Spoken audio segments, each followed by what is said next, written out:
जुड़वां बच्चे कैसे होते हैं? कई बार ऐसी स्थिति बनती है कि एक साथ 3 बच्चे हो जाते हैं, तो उनका कारण क्या है? जीवों के अंदर लैंगिक जनन की क्रिया होती है, उसके अंदर कौन कौन सी घटनाएं संपन्न होती है, उन सब घटनाओं के बारे में आज की इस क्लास के अंदर हम अध्ययन करेंगे। लैंगिक जनन क्या होता है और इसकी कौन कौन सी अवस्थाएं होती है, उनके बारे में हमने इससे पहले की क्लास थी उसके अंदर पढ़ लिया। आज का जो अपना टॉपिक रहेगा वो रहेगा लैंगिक जनन की घटनाएं। तो देखो, लैंगिक जनन की मुख्य रूप से हम घटना की बात करें तो निषेचन होता है। लैंगिक जनन की मुख्य रूप से घटना होती है निषेचन। अब निषेचन की क्रिया होती है, उससे पहले कौन कौन सी घटनाएं होती है और उसके बाद में कौन कौन सी घटनाएं होती है, उन सब के बारे में आज की इस क्लास के अंदर हम अध्ययन करेंगे। सबसे पहले हम बात करते हैं कि लैंगिक जनन की कुछ घटनाएं। तो लैंगिक जनन की मुख्य रूप से कितनी घटनाएं होती है? 3 घटनाएं होती है। अब ये बात ये आती है कि 3 घटनाएं होती है तो कौन कौन सी होती है? तो सबसे पहली घटना होती है जिसको बोला जाता है निषेचन पूर्व घटनाएं। पहली घटनाएं होती है उनको क्या बोला जाता है? निषेचन पूर्व घटनाएं। दूसरी घटनाएं होती है उसको क्या बोला जाता है? निषेचन। और तीसरी घटना होती है उसको बोला जाता है निषेचन पश्च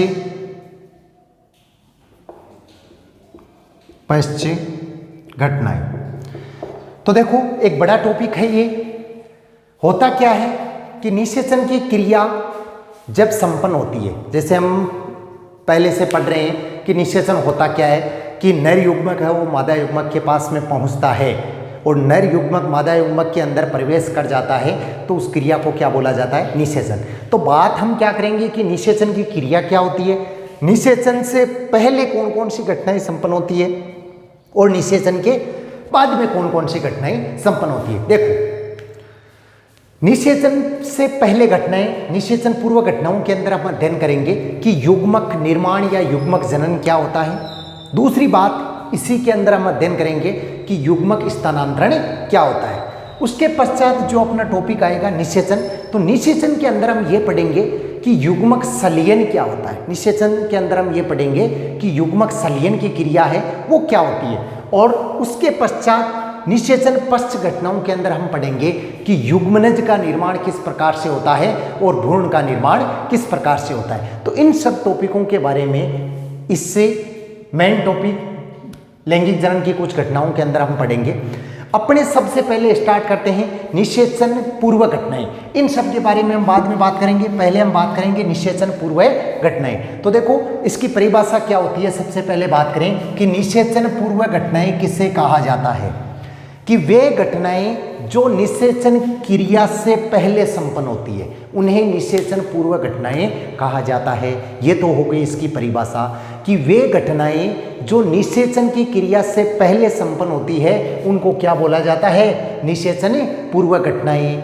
अब निषेचन पूर्व घटनाएं कौन कौन सी होती है? परिभाषा की हमने बात कर ली। निषेचन पूर्व घटनाएं किसको बोलते हैं? मतलब निषेचन की क्रिया होती है उससे पहले जो भी घटनाएं संपन्न होती है उनको निषेचन पूर्व घटनाएं बोलते हैं। अब बात ये आती है कि निषेचन पूर्व घटनाएं हो गई, लेकिन ये होती कौन कौन सी है? तो निषेचन की क्रिया से पहले 2 घटनाएं संपन्न होती है, जिसमें पहली घटना होती है जिसको बोला जाता है युग्मक निर्माण या युग्मक जनन। ठीक है, युग्मक निर्माण या युग्मक जनन। दूसरी घटना होती है जिसको बोला जाता है युग्मक स्थानांतरण।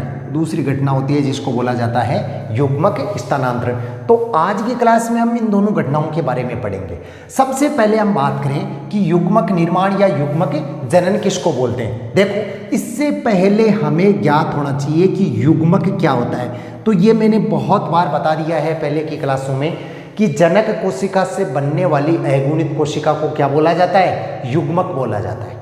ठीक है, जनक कोशिका से बनने वाली अगुणित कोशिका को क्या बोला जाता है? युग्मक बोला जाता है। यदि हम बात करें मनुष्य की, तो मनुष्य के अंदर, मनुष्य किस प्रकार का प्राणी होता है? एक लिंगी प्राणी होता है। क्यों होता है? लैंगिकता के बारे में हम पढ़ेंगे। पहले देखो, युग्मक जनन की हम बात कर रहे हैं कि युग्मक जनन होता क्या है। तो मनुष्य होता है, मनुष्य के अंदर एक तो होता है नर और दूसरा क्या होता है? मादा होता है। तो नर होता है, उस नर के अंदर कौन सा युग्मक बनता है? नर युग्मक बनता है। और मादा के अंदर कौन सा युग्मक बनता है? मादा युग्मक बनता है। मतलब नर में बनने वाले युग्मक को नर युग्मक और मादा के अंदर बनने वाले युग्मक को क्या बोला जाता है? मादा युग्मक ही बोला जाता है। अब नर के अंदर जो युग्मक बनता है उसको क्या बोला जाता है? शुक्राणु कहा जाता है। नर के अंदर जो युग्मक बनता है उसको क्या बोला जाता है? शुक्राणु बोला जाता है। और मादा के अंदर जो युग्मक बनता है उसको क्या बोला जाता है? अंडाणु कहा जाता है। अब बात यह आती है कि शुक्राणु का निर्माण कहाँ पे होता है? तो वृषण में होता है। अंडाणु का निर्माण कहाँ पे होता है? तो अंडाशय के अंदर होता है। ठीक है, अब बात हम ये करते हैं कि युग्मक जनन किसको बोलते हैं? तो युग्मक जनन, युग्मक के निर्माण की प्रक्रिया को युग्मक जनन कहा जाता है। परिभाषा बन गई। पहली बात तो युग्मक क्या होता है कि जनक कोशिका से बनने वाली अगुणित कोशिका को क्या बोला जाता है? युग्मक बोला जाता है। अब युग्मक जनन किसको बोलते हैं? तो युग्मक जनन किसको बोलेंगे हम? युग्मक के निर्माण की प्रक्रिया को युग्मक जनन बोलेंगे। जैसे शुक्राणु के निर्माण की प्रक्रिया को नर युग्मक जनन और अंडाणु के निर्माण की प्रक्रिया को मादा युग्मक जनन, या शुक्र जनन जो अपना तीसरा चैप्टर आएगा ना उसमें इसके बारे में अपना विस्तार से आएगा। तो उसमें देखो शुक्र जनन है, शुक्राणु के निर्माण की क्रिया को शुक्र जनन बोलेंगे, अंडाणु के निर्माण की क्रिया को अंड जनन बोलेंगे। कहाँ से होता है? शुक्राणु का निर्माण वृषण से होता है, अंडाणु का निर्माण अंडाशय से होता है। तो देखो आप लोगों को क्लियर हो गया होगा कि युग्मक निर्माण या युग्मक जनन किसको बोलते हैं। सबसे पहली घटना मतलब निषेचन पूर्व घटना में सबसे पहले काम कौन सा होता है? युग्मक बनता है। जब निषेचन की क्रिया होती है तो उसमें सबसे पहली घटना होती है वो होती है युग्मक। और युग्मक नर के अंदर नर युग्मक बनता है, मादा में मादा युग्मक बनता है। युग्मक जनन किसको बोलेंगे? युग्मक निर्माण की क्रिया को क्या बोलेंगे? युग्मक जनन। जैसे शुक्राणु निर्माण बनता है, नर युग्मक के निर्माण की क्रिया में शुक्राणु बनेगा, मादा युग्मक के निर्माण की क्रिया में अंडाणु बनेगा। अब देखो बात हमने ये की कि मनुष्य है वो किस प्रकार का होता है? एक लिंगी होता है। मतलब जीवों में लैंगिकता, जीवों में लैंगिकता क्या होती है? जीवों के अंदर लैंगिकता क्रिया है वो किस प्रकार से होती है? तो जीवों में लैंगिकता मतलब कुछ समलैंगिक होते हैं, कुछ विषम लैंगिक होते हैं। ठीक है, कुछ क्या होते हैं? समलैंगिक होते हैं, कुछ होते हैं विषम लैंगिक। मुख्य रूप से लैंगिक अंगों के आधार पर जीवों को दो भागों में बांटा गया है। एक तो होता है एक लिंगी और दूसरा होता है द्विलिंगी। एक तो क्या होते हैं? एक लिंगी, दूसरा द्विलिंगी, या इसको दूसरा नाम होता है उभयलिंगी भी कहा जाता है। इसको क्या बोला जाता है? उभयलिंगी। मतलब एक लिंगी, द्विलिंगी, या इसको हम क्या बोल सकते हैं? उभयलिंगी बोल सकते हैं। किसको बोलते हैं? एक लिंगी किसको बोलते हैं? वे जीव जिनके अंदर नर और मादा जीव दोनों अलग अलग होते हैं। नर के अंदर नर जनन अंग पाया जाता है, मादा के अंदर मादा जनन अंग पाया जाता है। मतलब केवल एक ही लिंग पाया जाता है तो उनको तो क्या बोला जाता है? एक लिंगी बोला जाता है। जैसे उदाहरण मनुष्य लिख सकते हैं, अधिकांश स्तनधारी है उनके अंदर क्या होता है? नर अलग होता है, मादा अलग होता है। तो मनुष्य में नर अलग है, मादा अलग है। नर है तो नर के अंदर नर जनन अंग आएगा, मादा है तो मादा के अंदर मादा जनन अंग आएगा। तो उनको तो हम क्या बोलेंगे? एक लिंगी बोलेंगे। द्विलिंगी किसको बोलेंगे? मतलब कुछ जीव ऐसे होते हैं जिसके अंदर नर जनन अंग और मादा जनन अंग दोनों एक ही जीव में पाए जाते हैं, उन्हें द्विलिंगी कहा जाता है, या हम कह सकते हैं उभयलिंगी। जैसे केंचुआ होता है, केंचुआ होता है, उनका शरीर विभिन्न खंडों में विभाजित होता है। तो केंचुए के अंदर एक खंड के अंदर नर जनन आएगा, उसके दो खंड छोड़ के मादा जनन आ जाता है। मतलब उसमें नर जनन और मादा जनन ये दोनों पाए जाते हैं, तो उनको क्या बोला जाता है? द्विलिंगी बोला जाता है। अब क्या होगा कि युग्मक निर्माण की क्रिया, जैसे एक लिंगी जीव होते हैं, मनुष्य होता है, तो मनुष्य के अंदर नर युग्मक बनेगा, मादा युग्मक बनेगा। ठीक है, अब यहाँ पे क्या होगा? द्विलिंगी जीव होंगे। क्वेश्चन ये बनता है कि इनमें किस प्रकार से युग्मक बनेगा? तो सेम प्रक्रिया रहेगी। जैसे केंचुआ होता है तो केंचुए के अंदर नर युग्मक भी बनेगा, मादा युग्मक भी बनेगा। निषेचन की क्रिया भी उनके अंदर संपन्न होगी, चाहे एक जीव के अंदर दोनों जनन अंग पाए जाते हैं, लेकिन दो जीव निषेचन मिलकर करेंगे तो उसमें भी क्या होगा? ये दोनों क्रियाएं बनेगी। तो आप लोगों के पहला पॉइंट क्लियर हो गया होगा, युग्मक निर्माण या युग्मक जनन किसको बोला जाता है। मतलब बात ये होती है कि युग्मक के निर्माण की क्रिया को या युग्मक के बनने की क्रिया को युग्मक निर्माण या युग्मक जनन कहा जाता है। जब निषेचन की क्रिया करवानी है तो उसमें सबसे पहली सीढ़ी होती है वो युग्मक निर्माण होती है। ठीक है, निषेचन की क्रिया होती है उसमें सबसे प्रथम सीढ़ी होती है वो युग्मक निर्माण की होती है। सबसे पहले युग्मक निर्माण की क्रिया है वो संपन्न होती है। तो ये तो अपने हो गई युग्मक निर्माण की क्रिया संपन्न, अच्छी तरह से आपके समझ में भी आ गया होगा। अब हम बात करेंगे युग्मक स्थानांतरण कि युग्मक स्थानांतरण क्या होता है। तो देखो ये याद रखना, नर युग्मक और मादा युग्मक। अब इसमें दोबारा भी हम बात करेंगे कि जैसे मनुष्य युग्मक स्थानांतरण, स्थानांतरण का मतलब क्या होता है, एक जगह से दूसरी जगह भेजना। जैसे ये यहाँ पे था, इसको मैंने यहाँ पे भेज दिया तो ये क्या हो गया, स्थानांतरित हो गया। तो मतलब युग्मकों का स्थानांतरण होना, युग्मक का एक जगह से दूसरे स्थान पर जाना क्या कहलाता है, युग्मक स्थानांतरण। इसमें देखो मेन चीज याद रखने वाली बात यह है कि युग्मक स्थानांतरण में जैसे हमें पता है क्लियरली कि दो युग्मक होते हैं, एक नर युग्मक होता है, दूसरा कौन सा होता है, मादा युग्मक होता है। नर युग्मक होता है वो हमेशा गतिशील होता है। मतलब क्या होता है कि नर युग्मक हमेशा गति करता है, मादा युग्मक है वो स्थिर रहता है, गति नहीं करता है। मतलब नर युग्मक तो चल होता है, नर युग्मक क्या होता है, चल होता है, और मादा युग्मक क्या होता है, अचल होता है, गति नहीं करता है। कैसे गति करता है, कैसे नहीं करता है, तो ये समझना कि जैसे मनुष्य होता है तो मनुष्य के अंदर नर युग्मक है, उसका नाम क्या बताया, शुक्राणु। क्या होता है, शुक्राणु हो गया। मनुष्य के अंदर मादा युग्मक है, उसका नाम क्या हो गया, अंडाणु हो गया। चलो भाई क्लियर हो गया, शुक्राणु और अंडाणु बन गया। नर युग्मक शुक्राणु हो गया, मादा युग्मक क्या हो गया, अंडाणु हो गया। अब क्या होगा कि शुक्राणु होता है, उसकी संरचना कैसी होती है, धागेनुमा संरचना होती है भाई। इसकी संरचना किस प्रकार की होती है, इस प्रकार से होती है, नीचे पूंछ की तरफ संरचना और इस प्रकार से ये नीचे, ठीक है, शीर्ष गिरवा और पूंछ, धागेनुमा संरचना ऐसी होती है। अंडाणु है, उसकी संरचना क्या होती है, अंडाकार मतलब गोल होती है। अब होता क्या है, क्रिया क्या होती है, अच्छी तरह से समझना कि युग्मक स्थानांतरण कैसे होता है।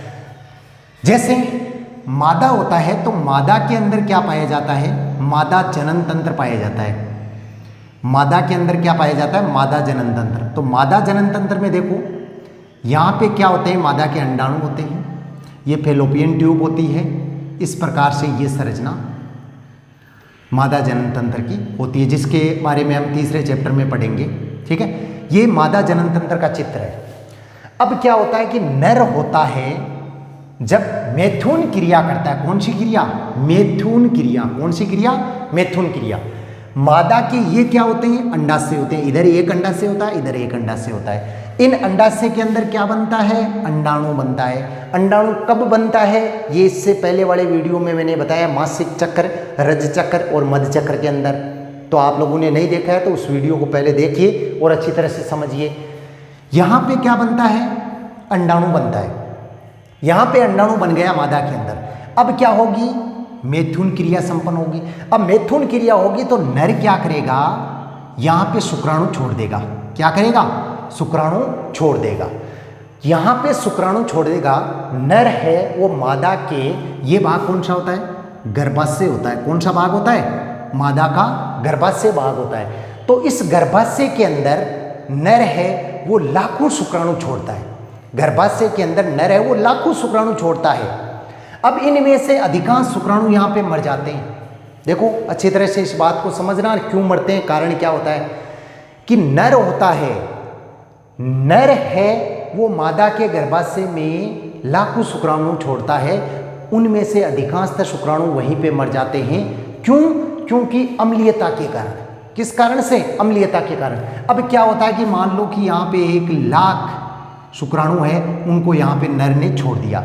ठीक है, नर ने यहाँ पे शुक्राणु छोड़ दिया, कौन सी क्रिया के दौरान, मैथुन क्रिया में। अब ये शुक्राणु गति करेंगे यहाँ से, क्योंकि शुक्राणु क्या होते हैं, चल होते हैं, गतिशील होते हैं। ये क्या होता है, अचल होता है। क्या होता है, अचल। ये दोनों बातें याद रखना, शुक्राणु गतिशील होता है, ये अचल होता है। अब यहाँ से ये गति करना प्रारंभ करेंगे और ये गति करते हुए यहाँ पे अंडाणु तक पहुँचेंगे। कौन सी नलिका से, फेलोपियन ट्यूब से।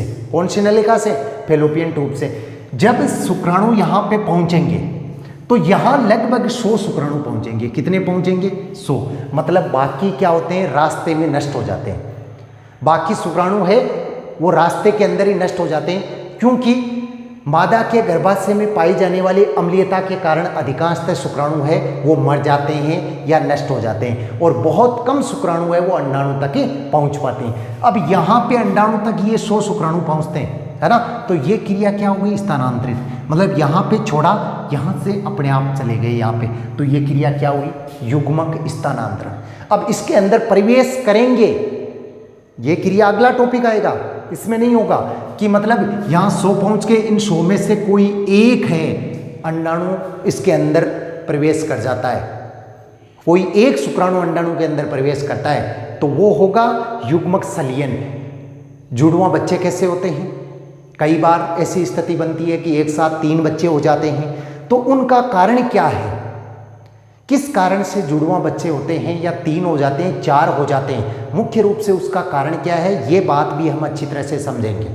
ठीक है, तो देखो अपने टॉपिक क्या है, युग्मक स्थानांतरण, मतलब यहाँ पे नर युग्मक था, नर युग्मक को छोड़ दिया यहाँ पे, ठीक है। अब ये नर युग्मक गति करता हुआ कहाँ पे पहुँच गया, अंडाणु तक पहुँच गया, इस क्रिया को क्या बोलेंगे, युग्मक स्थानांतरण। तो देखो इसको एक बार अच्छी तरह से समझना कि युग्मक निर्माण क्या होता है और युग्मक स्थानांतरण है वो क्या होता है, दोनों बातों को क्लियर करना है कि युग्मक निर्माण और युग्मक स्थानांतरण। पहले निषेचन पूर्व घटनाएं होगी, निषेचन पूर्व घटनाओं में ये 2 ही बातें हैं, युग्मक निर्माण और युग्मक स्थानांतरण क्या होता है। युग्मक निर्माण कहाँ होगा, जैसे ये शुक्राणु बन गया तो शुक्राणु कहाँ बन गया, वृषण में बनेगा, मनुष्य में एक जोड़ी वृषण पाया जाता है। अंडाणु का निर्माण अंडाशय के अंदर होगा, एक जोड़ी अंडाशय पाए जाते हैं, तो यहाँ पे अंडाणु बन गया, क्लियर हो गया। अब नर क्या करता है, यहाँ पे शुक्राणु को छोड़ देता है, अब ये शुक्राणु गति करते हुए कहाँ पे पहुँचते हैं, मादा के अंडाशय या अंडाणु है वहाँ तक पहुँचते हैं, तो इस क्रिया को क्या बोलेंगे, युग्मक स्थानांतरण। अब जब ये शुक्राणु है वो इस अंडाणु के अंदर प्रवेश कर जाएगा तो कौन सी क्रिया संपन्न हो जाएगी, निषेचन की क्रिया। कौन सी क्रिया संपन्न हो जाएगी, निषेचन। मतलब ये पहला पॉइंट हो गया, जब दूसरा पॉइंट हम स्टार्ट करेंगे तो वो कौन सा होगा, निषेचन। और निषेचन के अंदर केवल एक क्रिया हम पढ़ेंगे, कौन सी क्रिया पढ़ेंगे, युग्मक संलयन। कौन सी क्रिया पढ़ेंगे, युग्मक संलयन। तो देखो नर युग्मक मादा युग्मक के अंदर प्रवेश करता है, उससे पहले कौन कौन सी घटना होती है, जब प्रवेश करता है तो कौन सी घटना होती है, और जब प्रवेश कर जाता है तो उसके बाद में कौन कौन सी घटनाएं होती है। ठीक है, 3 टॉपिक हैं, तीनों के बारे में हम अच्छी तरह से पढ़ेंगे। ये पहला पॉइंट, पहला टॉपिक निषेचन पूर्व घटनाएं आप लोगों की अच्छी तरह से समझ में आ गया होगा, क्लियर हो गया होगा कि युग्मक निर्माण और युग्मक स्थानांतरण है वो क्या होता है। ठीक है, उसके बाद में दूसरा जो टॉपिक रहेगा वो कौन सा रहेगा, निषेचन। अब देखो आप लोग मान लो कि चैनल से नए जुड़े हो तो उनके लिए मैं बता देता हूँ कि अपने इस चैनल पे बाकी सभी सब्जेक्ट की क्लासें लग रही है, केमिस्ट्री की भी लग रही है, फिजिक्स की भी लग रही है और मैथ की भी लग रही है। और चैनल के अंदर प्लेलिस्ट बनी हुई है, प्रत्येक सब्जेक्ट की अलग से प्लेलिस्ट बनी हुई है। प्लेलिस्ट में ऐसे लिखा हुआ है कि क्लास 12 बायोलॉजी एनसीईआरटी या क्लास 12 है केमिस्ट्री एनसीईआरटी, सब्जेक्ट का नाम लिखा हुआ है इस प्रकार से पूरा। तो उसके अंदर पूरा टॉपिक वाइज चैप्टर है, चैप्टर में जैसे अलग अलग पार्ट हैं, पहला पार्ट, दूसरा पार्ट, तीसरा। जैसे अपने ये क्लास है तो अपने पहला चैप्टर चल रहा है अभी जीवों के अंदर जनन। जीवों के अंदर जनन के अंदर ये 7वीं क्लास है, इससे पहले 6 क्लासें और हो चुकी है। तो अगर आप लोगों ने वो 6 क्लासें नहीं देखी है तो आप पहले उन क्लासों को अच्छी तरह से देखिए, उसके बाद में ये क्लास आगे समझ में आएगी। हम ये नहीं कि डायरेक्ट इस क्लास को देखते हैं तो कुछ समझ में नहीं आता है, बाकी सब्जेक्ट में भी आप इस प्रकार से नोट कीजिए। दूसरी बात, अपने नोट्स है वो खुद बनाइए। जैसे आप लोगों को क्लास में जो भी बताया जाता है किस प्रकार से नोट्स बनाने हैं ये भी आपको बताया जाता है। अगर आपको किसी भी प्रकार की प्रॉब्लम आती है तो आप ज़रूर पूछ सकते हो। अब जो अपना टॉपिक रहेगा दूसरा निषेचन, ये हम आगे की क्लास के अंदर बात करेंगे कि निषेचन क्या होता है, युग्मक संलयन है वो क्रिया किस प्रकार से होती है। और इसका तीसरा जो पार्ट रहेगा निषेचन पश्च घटनाएं, वो भी हम आगे की क्लास के अंदर ही बात कर लेंगे। दोनों को साथ में मिला के हम उसी क्लास के अंदर कंप्लीट है वो करेंगे। आप लोगों ने अभी तक चैनल को सब्सक्राइब नहीं किया है तो ज़रूर कर दीजिए, और अपने जितने भी सहपाठी हैं साथ में पढ़ने वाले हैं उनको अच्छी तरह से बता दीजिए कि इस चैनल पे कंप्लीट सब्जेक्ट की क्लासें हैं वो लग रही है। धन्यवाद।